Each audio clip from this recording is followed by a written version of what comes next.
Welcome, beautiful souls, and thank you for being here.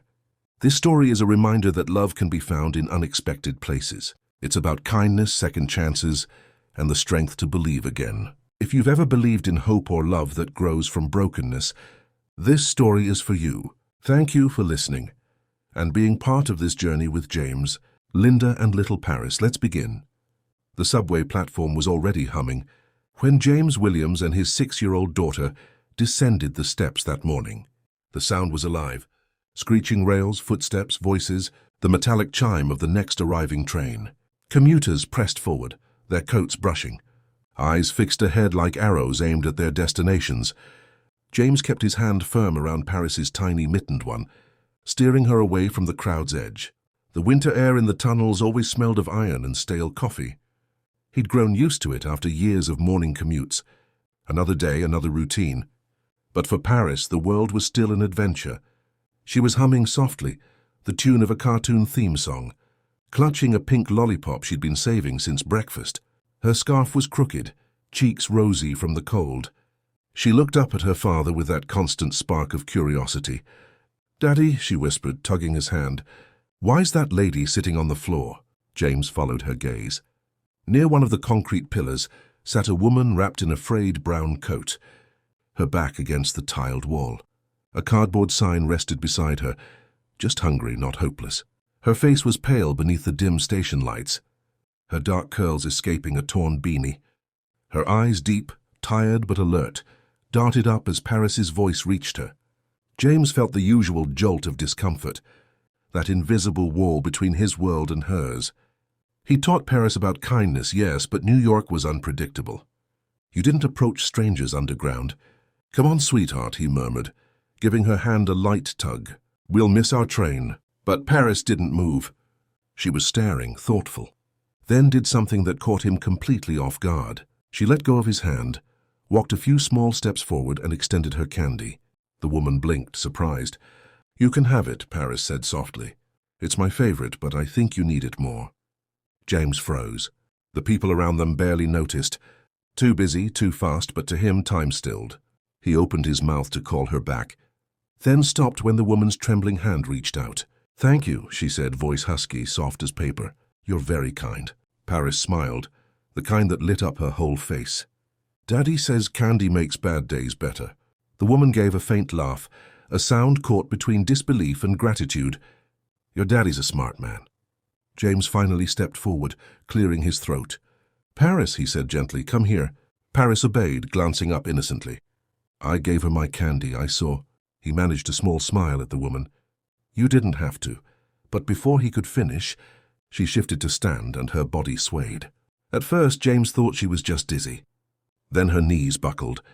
The lollipop slipped from her fingers, rolling across the platform as she collapsed onto the cold concrete. Paris gasped, "Daddy!" The sound of the oncoming train roared like thunder. People stepped aside, murmuring, some staring but none moving closer. James didn't think. He dropped to his knees beside her. "Miss, hey, can you hear me?" Her pulse was faint but steady. She was breathing shallowly. Her lips were dry, skin cold. He looked up, scanning the crowd. "Call 911, he shouted, but the train screeched into the station, swallowing his voice. So he scooped her up, light as a shadow, and carried her up the steps toward the street, Paris trailing close behind. Outside, the morning air hit sharp and cold. James waved down a cab, ignoring the driver's startled look. "Closest clinic," he ordered, helping the unconscious woman inside while Paris clambered in beside him. Paris's voice was small, trembling. "Is she gonna be okay?" "I think so," he said, though he wasn't sure. He watched her chest rise and fall, the way her face softened even in exhaustion. Something in her reminded him of those nights when his late wife, Claire, had been too weak to sit up. Nights when he'd watched helplessly, as the woman he loved faded right in front of him. He shook the thought away. This wasn't the same. This was now. The fluorescent lights hummed overhead.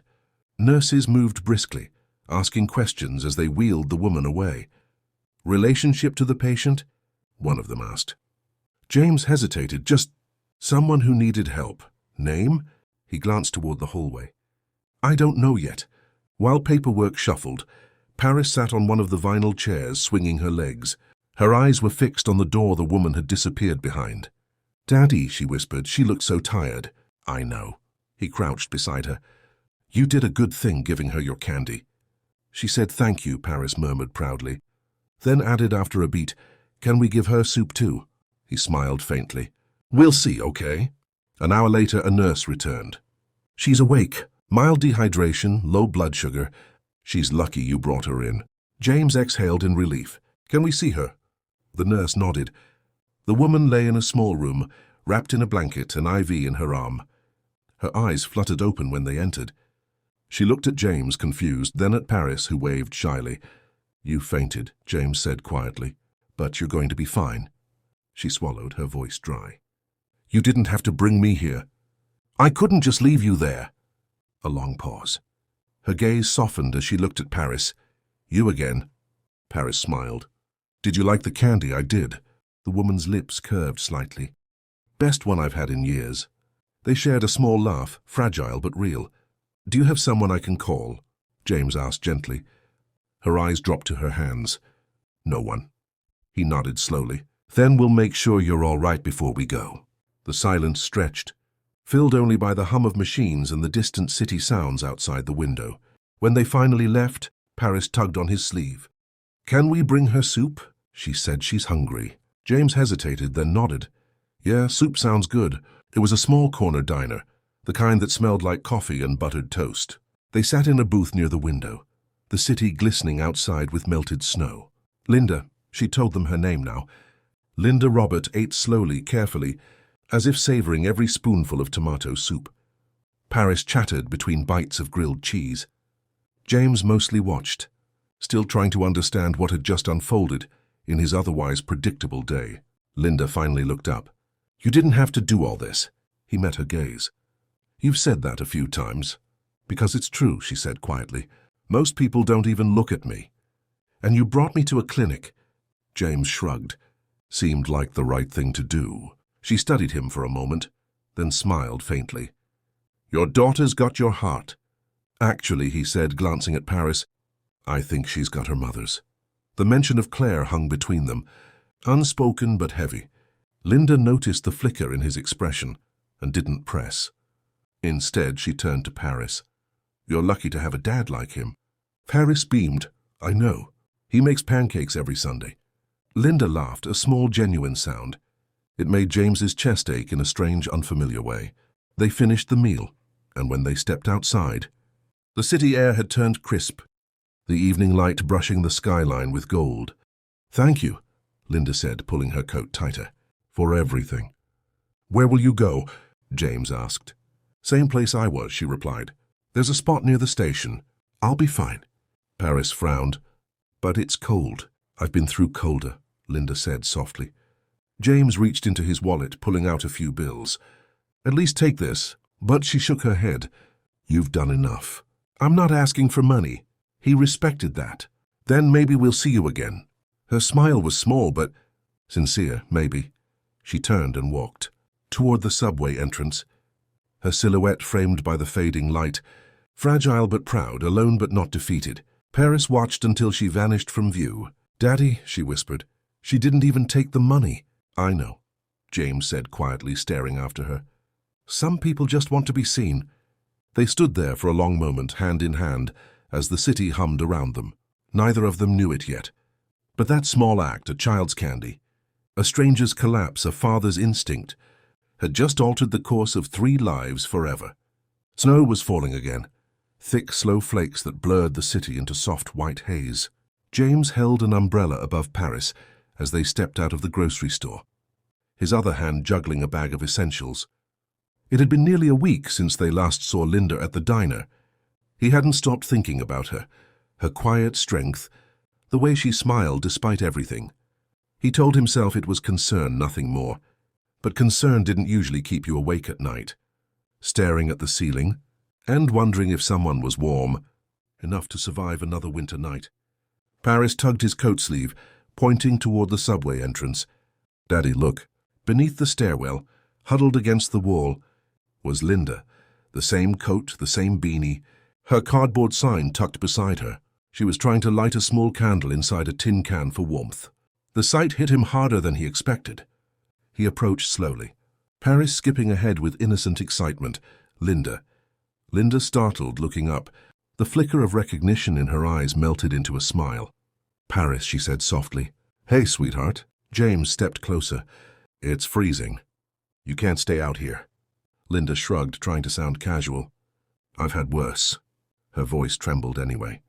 Her fingers were raw and red, her lips chapped. The candle's flame wavered in the wind. Paris frowned. Daddy, can she come home with us?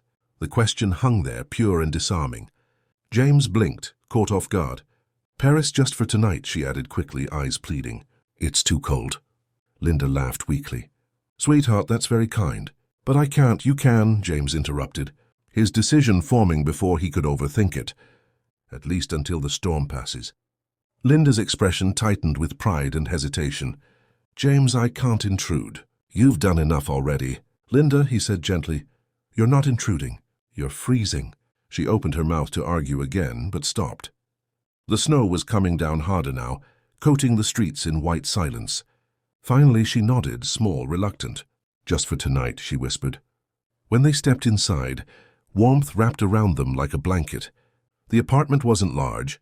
2 bedrooms, a cozy living space, shelves stacked with Paris's toys, but it felt alive, filled with traces of everyday life. Linda hesitated near the door, her boots dripping melted snow onto the mat. She clutched her bag like a shield, unsure where to stand. You can sit, James said softly, setting down the groceries. You're safe here. Paris ran to her room, dragging out a folded blanket. This one's the softest, you can use it. Linda took it gently, her eyes glistening. Thank you, little one. As she wrapped herself in it, she glanced around the room. Family photos on the wall, a framed picture of Claire smiling beside James, a drawing of 3 stick figures labeled Me, Daddy, Mommy, and Heaven. Her throat tightened. She didn't know why that hit her so hard. James caught her looking. That was my wife. She passed a few years ago. I'm sorry, she murmured. He nodded once, busying himself with unpacking groceries. We manage. Paris keeps me grounded. I can see that, Linda said softly. She's sunshine in boots. He smiled faintly. That she is. The smell of chicken soup filled the air. Linda sat at the kitchen table, while James stirred the pot. Paris sat beside her, coloring with a determined frown. You draw really well, Linda said, peeking at the paper. Paris beamed. It's us, me, Daddy, and you. Linda blinked, taken aback. Me? You're holding my hand. Something in Linda's chest cracked open a little. That's beautiful, sweetheart. James served them bowls of steaming soup. Linda hesitated before eating. It had been so long since she'd sat at a real dinner table. You don't have to wait for me to say grace, James said, smiling gently. She nodded, but her hands trembled as she picked up the spoon. It's been a while since I've had something warm. Then you'll have seconds, he said simply. The meal passed with quiet conversation. Paris talking about preschool, James asking about Linda's past. She told them bits and pieces. She'd grown up in Atlanta, moved to New York 6 years ago, worked as a nurse until her mother got sick. After her death, bills piled up. She lost her job, her apartment, her footing. I kept thinking it was temporary, she said, voice low, that if I just tried harder, things would fix themselves. But sometimes life doesn't care how hard you try. James nodded slowly. Yeah, I know that feeling. Paris tilted her head. Did you try hard too, Daddy? He smiled faintly. Every day. Linda looked at him, really looked, and saw the quiet weariness behind his calm, the loneliness that mirrored her own. After dinner, James set up the couch for Linda. He brought out a spare pillow and blanket, trying to make it comfortable. You can lock the door if you want privacy, he said, pointing to the latch. I'll be right down the hall. Linda gave him a soft smile. Thank you, James, I mean it. He nodded, but before he could respond, Paris came running out in pajamas. Good night, Linda, she said, wrapping her tiny arms around Linda's waist. The gesture startled her.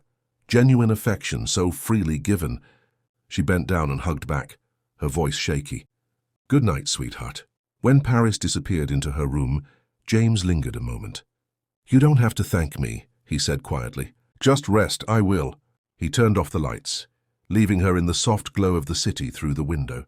Linda lay awake for a long time, listening to the muffled hum of New York outside. Sirens in the distance, wind brushing the glass. She stared at the ceiling, the warmth of the blanket sinking into her skin, the faint scent of laundry detergent reminding her she was inside, safe. She hadn't felt safe in months, and it scared her because safety meant letting her guard down. She heard soft footsteps hours later. James was in the kitchen, unable to sleep, pouring himself a glass of water. Linda sat up. "You're awake too." He turned, startled. "Sorry, did I wake you?" "No, just not used to quiet places." He leaned against the counter. "Yeah, the city doesn't stop even at night. You start to miss the noise when it's gone." A pause. The air between them was thick but not uncomfortable, the kind of silence that invited honesty. "Do you ever feel," she said softly, "like you're living but not really alive?" James's eyes darkened, thoughtful. "After Claire died, that's exactly how it felt. Like I was on autopilot. Work, sleep, take care of Paris, repeat. I stopped feeling anything for a while." She nodded. "That's how I felt when I lost my mother. Then everything went downhill so fast I couldn't breathe, let alone feel." Their eyes met, a quiet understanding, passing between two people who'd both fallen through the cracks of life. "She'd be proud you're still standing," he said gently. Linda smiled, tears brimming. "I'm not sure standing is the right word. More like crawling." "Crawling still counts," James said. She laughed softly, wiping her eyes. "You sound like a therapist." "Occupational hazard of being a dad," he said. That made her laugh again, a real unguarded laugh that warmed the air. For a brief moment, the distance between them dissolved. Two broken souls, sharing coffee in the dark, surrounded by quiet. Linda woke to the smell of pancakes. Paris was at the table, face dusted with flour, proudly mixing batter, while James flipped pancakes on the stove. "Morning," he said, noticing her. "Hope you slept okay." She smiled sleepily. "Best night I've had in months." Paris held up a spatula like a trophy. "I helped." "I can see that," Linda said, laughing. Breakfast felt normal, too normal. The kind of morning she hadn't had since before her life fell apart. As she helped clear the dishes, she caught sight of herself in the window reflection. Cleaner hair, brighter eyes, the faintest hint of life returning. And it scared her again because hope was dangerous. By afternoon, the snow had stopped. The city was gleaming under pale sunlight. Linda folded the borrowed blanket neatly and placed it on the couch. She had her coat back on when James walked in from the kitchen. "You're heading out?" he asked quietly. She nodded. "I've taken enough of your kindness. I can't stay." "You could," he said before he could stop himself, "until you figure things out." "James," she shook her head. "If I stay, it becomes real. And if it becomes real, it can be taken away. I can't do that again." He stepped closer, voice gentle. "You don't have to do everything alone." "I've been alone a long time," she whispered. "It's easier that way." Before he could respond, Paris ran out, holding a piece of paper. "Wait, I made this." She handed Linda a new drawing. 3 figures holding hands again. This time under a sun with big smiling faces. "That's you," Paris said proudly. "You're part of our picture." Linda swallowed hard. "It's beautiful, honey." She knelt and hugged the little girl tightly, then stood, eyes meeting James's. "Thank you for reminding me what kindness feels like." And with that, she opened the door and stepped into the cold. James watched her walk down the street until she vanished into the city crowd. Paris tugged his sleeve, voice small. "Will she come back, Daddy?" He looked out the window, snowflakes still drifting.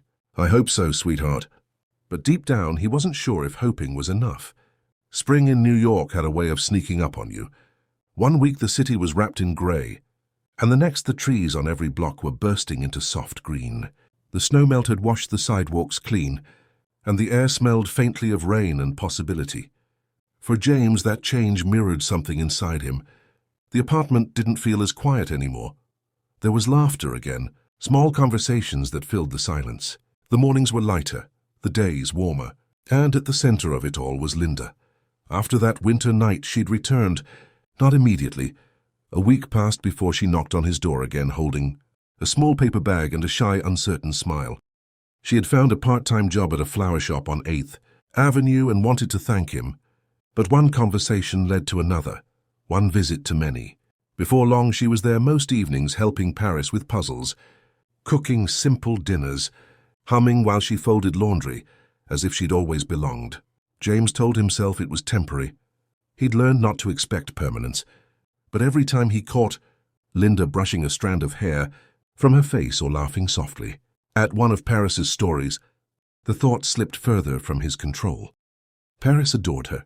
She followed Linda around like a shadow, always asking questions, always seeking her attention. "When you smile, you look like sunshine," she told her once, and Linda had laughed so hard she cried. It felt like a family again, though no one said it out loud. One Saturday they went to Central Park. Paris ran ahead chasing pigeons and giggling. Linda sat on the picnic blanket, unwrapping sandwiches while the breeze carried the smell of lilacs through the air. "You really didn't have to make all this," James said, settling beside her. She smiled. "I owed you at least one decent lunch." "You've done more than that." He reached for the thermos, pouring coffee for both of them. Their hands brushed. It was a small touch, brief, but the jolt of awareness that followed lingered. Neither spoke for a moment. Linda looked away first, staring at Paris spinning in circles beneath the sunlight. "You're a good father, James." He smiled faintly. "I'm just trying not to mess it up." "You're not." Her voice was soft. "She's happy. That's more than most kids get." He studied her profile, the way the wind played with her curls, the tired grace in her face that never quite faded. "You're good with her. She's different when you're around." Linda chuckled lightly. "That's because kids don't judge, they just love." "Yeah," he murmured, his voice distant. "They do." Their eyes met again, and for a moment neither of them looked away. There was something unspoken there. Gratitude, longing, fear. A silence that said more than words could. Then Paris ran up holding a daisy she'd picked. "This one's for you, Miss Linda." Linda smiled, tucking it behind her ear. "Thank you, sweetheart." Paris turned to James. "Daddy, can she live with us forever?" James froze, searching for an answer. Linda laughed it off, but her smile didn't quite reach her eyes. "Forever's a long time," she said gently. "Let's just enjoy the day, okay?" That night the air in the apartment felt heavier. Linda stood by the sink washing dishes, while James dried them. The sound of running water filled the quiet. "She didn't mean anything by it," he said finally. "I know, Paris, she gets attached easily." "I know that too." But there was something in Linda's tone, something tight, restrained. "You're thinking about leaving again, aren't you?" he asked. She stopped, hands submerged in the sink, eyes fixed on the soapy water. "I never planned to stay this long. You don't have to go. I can't stay either." He set down the towel, his voice low. "Why not?" She looked at him then, eyes full of exhaustion and fear. "Because people are starting to talk. At the flower shop. Some of the women there said they've seen me with you. They think I'm using you, living off your pity." James's chest tightened. "You know that's not true." "I do, but they don't, and soon everyone will think it too." "Who cares what people think?" She laughed, bitter, hollow. "You can say that because you've never been where I am.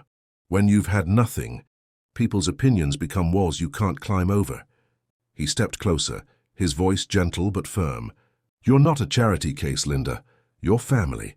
That word made her flinch. "No," she whispered, "I'm not." "You are to Paris, and what about you?" The question hung in the air like a held breath. He didn't answer right away. His silence said everything. Linda turned back to the sink, her hands trembling. "That's what scares me." He reached out, touching her shoulder lightly. "You don't have to be afraid of this. I'm afraid of what happens when it ends," she said, voice cracking. "Everything good in my life ends." He wanted to tell her she was wrong, that this was different, but the words felt too fragile to hold the truth. So instead he said quietly, "Please don't go." She didn't respond. When morning came, she was gone. Her blanket was folded neatly on the couch. The small daisy Paris had given her was pressed between the pages of a book she'd left behind. There was no note, just silence. Paris stood by the window, clutching her stuffed bunny. "Where's Linda?" James swallowed the lump in his throat. "She had to go, sweetheart. Why? She just needed time." Paris's eyes welled with tears. "Did I do something wrong?" He knelt and hugged her tight. "No, baby, you didn't do anything wrong." But as he held her, he felt the ache deepen, the echo of a goodbye that didn't feel finished. Days turned into weeks. The apartment felt colder. Emptier, the laughter was gone. Paris still drew pictures of the three of them, leaving them on the fridge, as if Linda might come back and see them. James threw himself into work, but focus was impossible. He'd find himself staring at the city skyline, remembering the sound of Linda's laughter, the way she'd hum while folding clothes, the warmth she brought into the quiet. At night he'd catch himself glancing at the couch, half expecting to see her there with a cup of tea and that soft smile. But there was only space, wide, hollow, unforgiving. One rainy evening he opened Paris's closet to hang up her jacket and found the old cardboard sign Linda had once carried, just hungry, not hopeless. Paris had kept it tucked neatly beside her toy box. "She said it's important," Paris explained when he asked, "because it means people can get better." James sat down on the floor beside her, the sign in his lap. The words blurred through the shimmer of his tears. He realized then that Linda hadn't just changed his life, she'd changed the way he saw it. That night he couldn't sleep. The rain drummed against the window, steady and relentless. He closed his eyes and pictured her, maybe standing somewhere under the same rain, coat soaked through, eyes searching for something that felt like home. He wanted to find her, to tell her she wasn't alone, not anymore. But New York was vast and people disappeared into it every day. 2 weeks later, as he walked Paris home from preschool, she pointed to a flower shop on the corner. "Look, Daddy, that's where Miss Linda worked." He froze. The sign in the window had changed, new name, new owners. The girl behind the counter told him Linda had quit. She said she was starting some kind of program uptown. The girl said, something for women getting back on their feet. Relief and sadness washed through him all at once. She was okay, but gone. That night he stood on the balcony, city lights flickering like distant stars. The air smelled of rain again. Paris was asleep inside, her soft breathing steady. He whispered into the quiet, almost afraid of his own voice. "I miss you, Linda." The words disappeared into the city noise, swallowed by horns, sirens, wind. But saying them out loud felt like release. He didn't know if he'd see her again. He didn't know what the future held. All he knew was that something inside him had shifted. Because sometimes love wasn't about grand gestures or perfect timing. Sometimes it was about the small, quiet things. A lollipop, a shared meal, a night of safety, a child's drawing. And sometimes it was about distance. The space between two people who had found something real and were terrified to lose it. James stood there until the rain stopped, the city slowly drying beneath the glow of streetlights. He looked down at his hands, remembering how hers had fit so naturally between them. He knew he couldn't go back to the way things were, because once you've known what it feels like to belong, even for a moment, loneliness never feels the same again. The city felt quieter that morning. The sky was pale, stretched with streaks of gold as sunlight crept through the tall glass buildings. James stood at the kitchen counter, stirring coffee he barely tasted.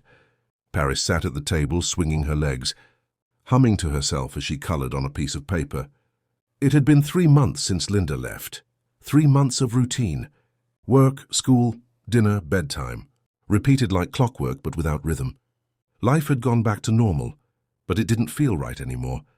The laughter that used to fill the apartment was gone, and though James tried to hide it, Paris could tell children always could.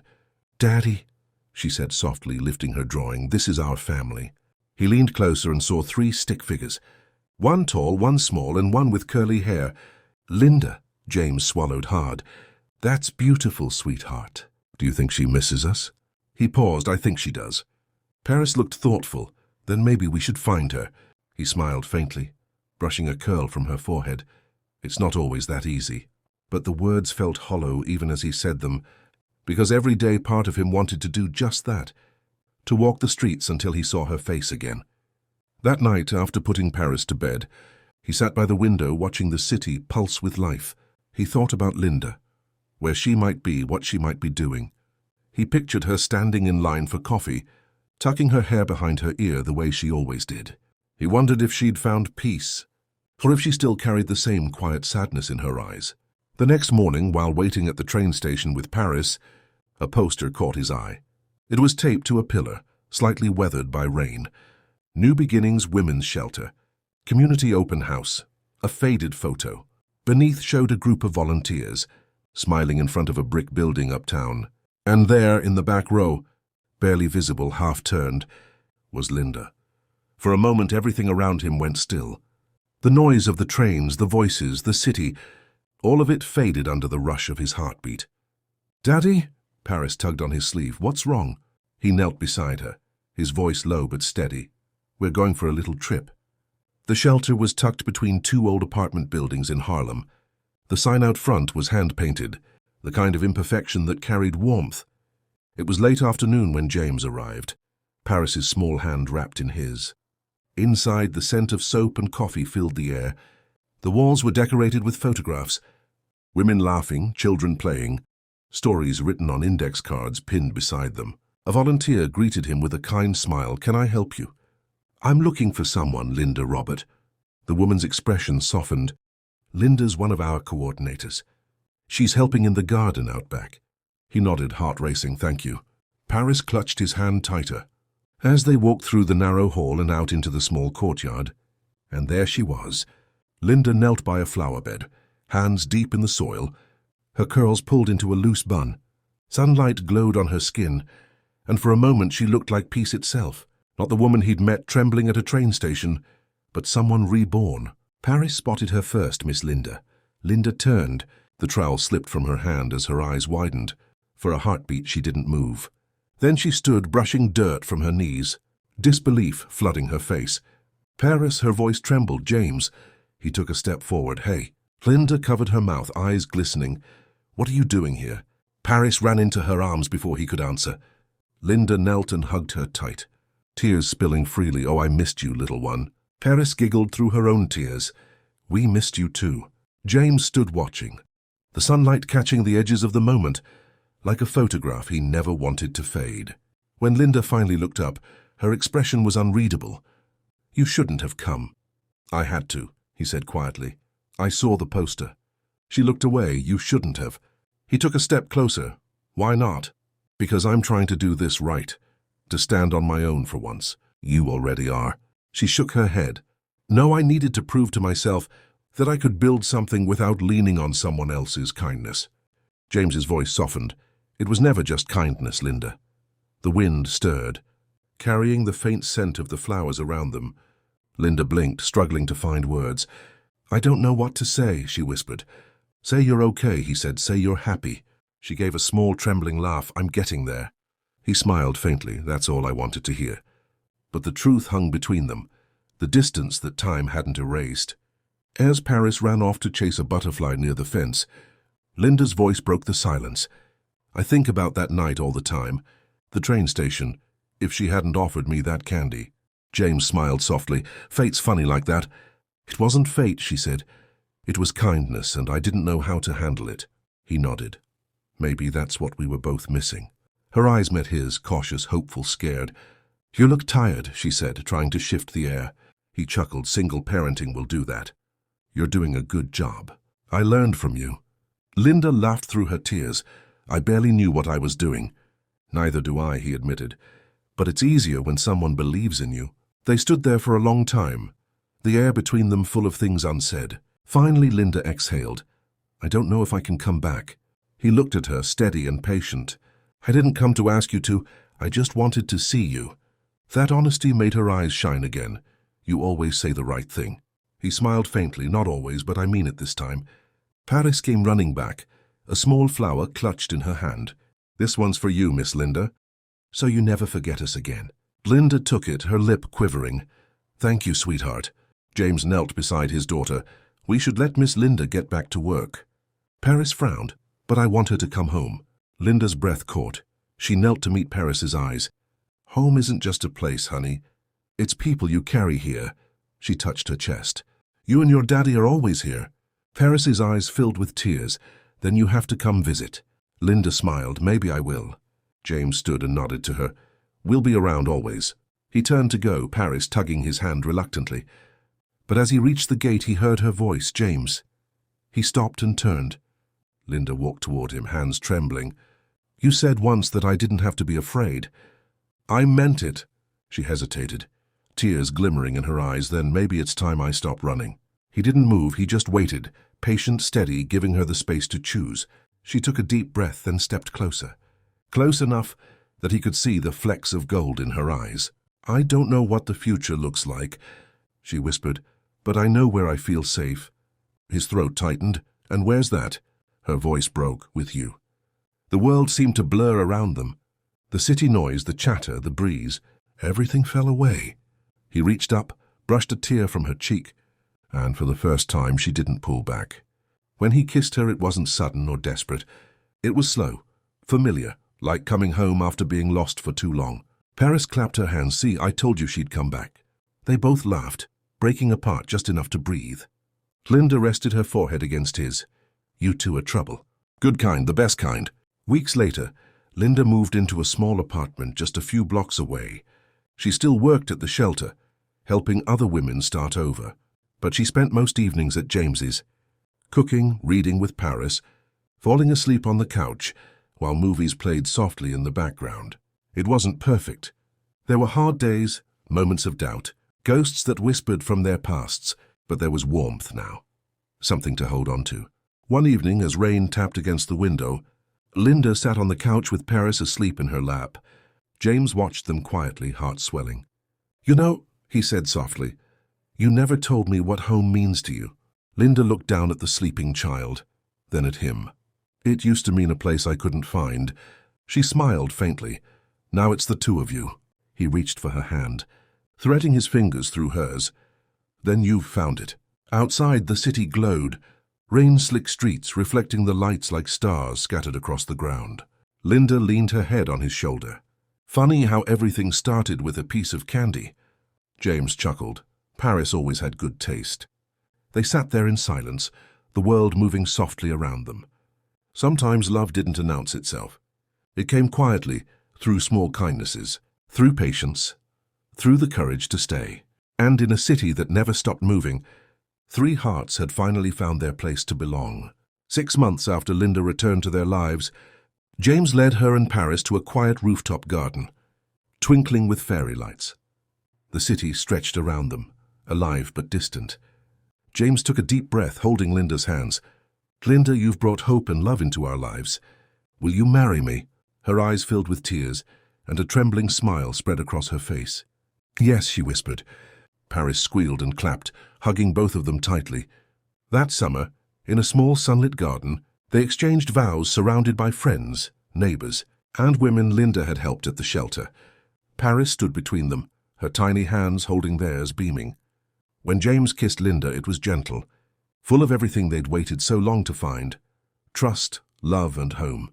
Later, as they danced barefoot on the grass under the glow of the evening sun, Linda rested her head on James's shoulder.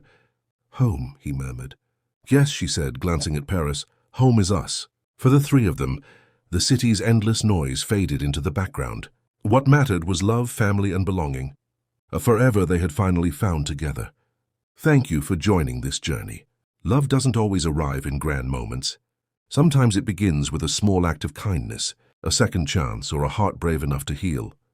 If you enjoyed this story, don't forget to like, share, and subscribe for more heartfelt tales. And leave a comment. I'd love to hear which moment touched you the most.